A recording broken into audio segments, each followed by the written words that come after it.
Hay una versión de Vicente Fernández que todo México conoce.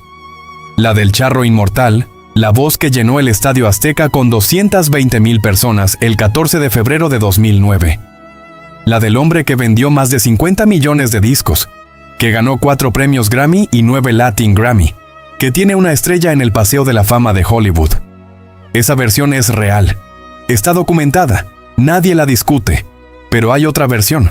Una que, dentro del gremio ranchero, todos conocían y nadie se atrevía a decir en voz alta mientras él seguía vivo. Una versión que salió a la luz poco después de su muerte, el 12 de diciembre de 2021, cuando los testigos finalmente sintieron que podían hablar sin consecuencias, y lo que dijeron cambia la manera de leer 40 años de historia de la música mexicana. Juan Valentín es un cantante jalisciense. Nació en Guadalajara, igual que Vicente. Empezó en la música en la misma época.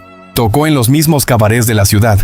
Llegó incluso a compartir representante artístico con quien después sería el rey de la música ranchera. Rafael de Valdés los representó a los dos. Eran contemporáneos. Eran del mismo mundo. Y durante un tiempo, según el propio Valentín, hasta eran amigos, porque en aquellos años él cantaba baladas y no representaba ninguna amenaza para nadie. El problema empezó cuando Juan Valentín cambió de género, cuando decidió pasarse al ranchero. Cuando Musart, una de las disqueras más importantes de México en aquella época, buscó una voz ranchera joven para competir en el mercado y encontró en él a su candidato. Valentín ganó un festival ranchero. Obtuvo el segundo lugar. Tenía 27 años. Tenía talento reconocido por todos los que lo escuchaban y tenía la lógica expectativa de que eso abriría puertas. Las puertas no se abrieron, se cerraron.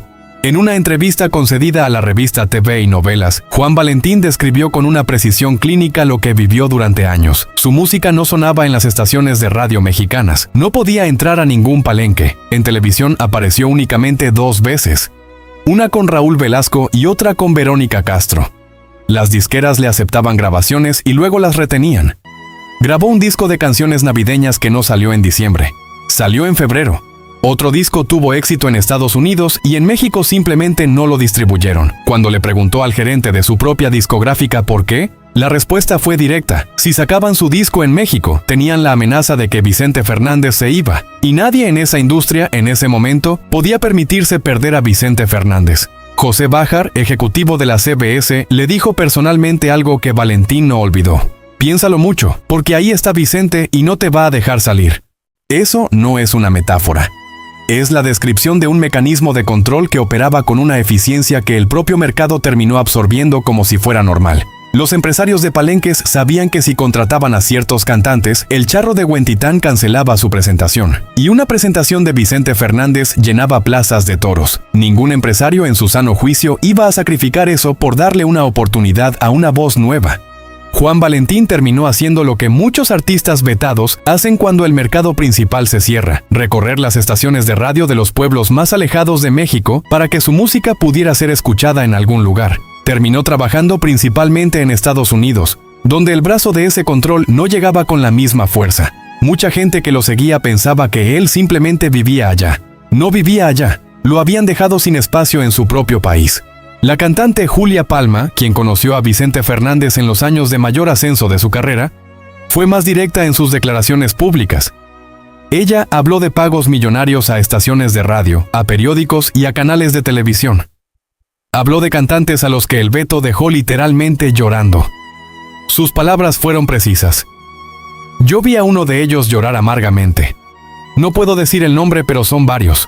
Les puedo decir Juan Valentín, Valente Pastor, Gerardo Reyes, que fue quien recomendó a Vicente Fernández. Esto es muy cierto y poca gente lo sabe. Y sobre Gerardo Reyes añadió algo que tiene su propio peso. Nunca fue agradecido Vicente con Gerardo. Gerardo Reyes. El hombre que abrió la puerta. El hombre que, según múltiples versiones dentro del mundo de la música regional mexicana, fue uno de los que ayudaron a que Vicente Fernández llegara donde llegó. Bloqueado por el mismo al que había ayudado a subir. El productor de televisión Reinaldo López fue quien, en marzo de 2022, articuló todo esto de la manera más contundente. Sus palabras en redes sociales circularon masivamente. Vicente controlaba quiénes podían cantar en un palenque. Si un empresario pretendía contratar a otro cantante vernáculo, él amenazaba con cancelar su presentación. Igual hacía en la radio y en la prensa. Y López llegó a una conclusión que provocó debate en todo el medio artístico. Si la música ranchera casi desapareció de México en ciertas décadas, parte de esa responsabilidad recae en ese control monopólico sobre los canales de difusión. Esa es la acusación más estructural de todas. No solo que Vicente Fernández vetó cantantes para proteger su posición en el mercado, sino que al hacerlo contrajo el propio género que lo había hecho famoso. Que mató la competencia y al matar la competencia, mató también parte de la vitalidad del ranchero como industria. Si no podías sonar en la radio, no podías vender discos. Si no podías entrar a los palenques, no podías construir una base de público. Si no había público, no había industria. El monopolio no solo aplastó a los rivales, aplastó el mercado del que todos dependían. Hay que entender el contexto para calibrar el peso de estas acusaciones. Vicente Fernández no era simplemente un artista popular. Era una institución. Las emisoras de radio mexicanas instituyeron formalmente el 15 de septiembre como el Día de Vicente Fernández. El 15 de septiembre, el Día de la Independencia de México. Compartía fecha con la nación. En ese ambiente, contradecirlo, desobedecerlo, darle espacio a alguien que él no aprobaba, no era solo un riesgo comercial. Era casi un acto de insubordinación cultural. Y él lo sabía, y según múltiples testimonios, lo utilizó. Lo que resulta llamativo, visto desde afuera, es el silencio que rodeó a todo esto durante décadas. Julia Palma lo dijo con esa franqueza incómoda que solo permite la distancia temporal. Es algo que todo mundo lo sabe. No puedo afirmar, pero es algo que todo mundo sabíamos, sobre todo los cantantes de ranchero. Ese no puedo afirmar es el sonido de una industria que funcionó durante años bajo la lógica del miedo. Todos sabían. Nadie hablaba, porque hablar tenía consecuencias directas y medibles en tu carrera. El silencio se rompió en 2022. 3 meses después de la muerte de Vicente Fernández, empujado en parte por la polémica alrededor del estreno de la bioserie no autorizada El Último Rey, el Hijo del Pueblo, en Televisa. Esa serie que su familia intentó bloquear legalmente, abrió una grieta por la que salieron décadas de versiones guardadas.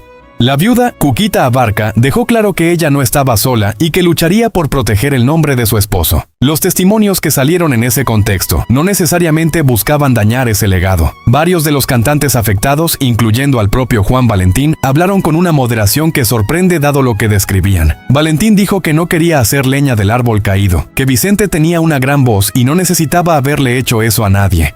Esa frase, en particular, contiene todo el absurdo de la situación. El hombre tenía una voz que la historia de la música mexicana ya había sellado como irrepetible. Vendió más de 50 millones de copias, llenó el Zócalo de Ciudad de México, actuó en el Madison Square Garden y en el Radio City Music Hall. No necesitaba bloquear a nadie.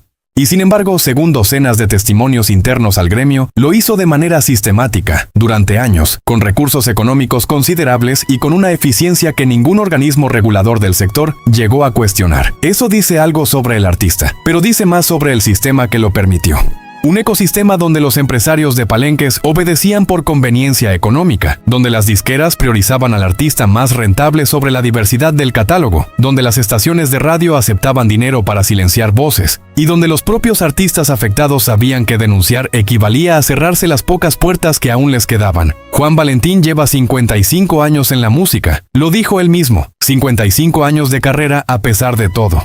Grabó discos que tuvieron éxito fuera de México, mientras dentro de México nadie podía escucharlos. Recorrió pueblos lejanos con el único objetivo de que en alguna estación pequeña pusieran su canción al aire. La imagen es casi literaria. Un cantante de talento reconocido, manejando hacia los márgenes del país, buscando los espacios donde el control del centro todavía no llegaba. Vicente Fernández falleció el 12 de diciembre de 2021, a los 81 años, en el Hospital Country 2000 de Guadalajara, rodeado de su familia, después de una complicación respiratoria derivada de una caída en su rancho que había ocurrido en agosto de ese mismo año. En 2023, la revista Rolling Stone lo ubicó como el mejor cantante mexicano de todos los tiempos, y el número 95 en su lista de los 200 mejores cantantes del mundo. Su lugar en la historia de la música es incuestionable. Lo que queda abierto es la otra pregunta.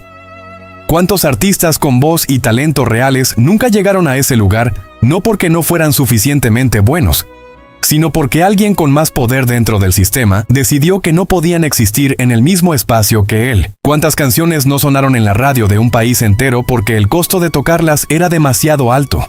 ¿Cuántos discos duermen en archivos de disqueras, grabados, mezclados, listos, y nunca distribuidos porque la amenaza de perder al rey era mayor que el deber de darle al público lo que podría haber elegido? Eso no tiene lista, no tiene nombre completo, y es exactamente por eso que es tan difícil de contestar.